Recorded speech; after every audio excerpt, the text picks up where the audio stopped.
পুঁই শাক, আলু হচ্ছে মাছ দিয়ে আমি ঝোল করব আজকে। তো জীবনে এই রান্না কিন্তু আমি ট্রাই করিনি। তো আজকে এই প্রথম ট্রাই করব।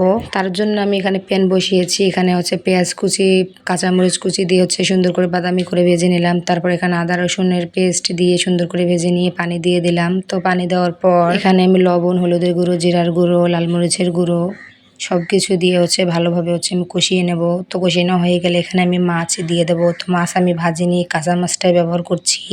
তো ভালোভাবে সুন্দর করে মিশিয়ে নেওয়া হয়ে গেলে তারপর হচ্ছে আমি মাছগুলো হচ্ছে বাটিতে তুলে নেব।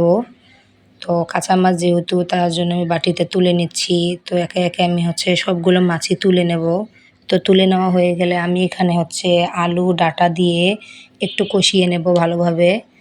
তো আলু ডাঁটা দিয়ে কষিয়ে নেওয়া হয়ে গেলে এখানে হচ্ছে আমি শাক দিয়ে দেব। তো শাক দিয়ে একটু ভালোভাবে কষিয়ে নেব। তো ভালোভাবে যদি কষানো হয়ে থাকে তাহলে হচ্ছে এখানে আমি মাছ দিয়ে দেব।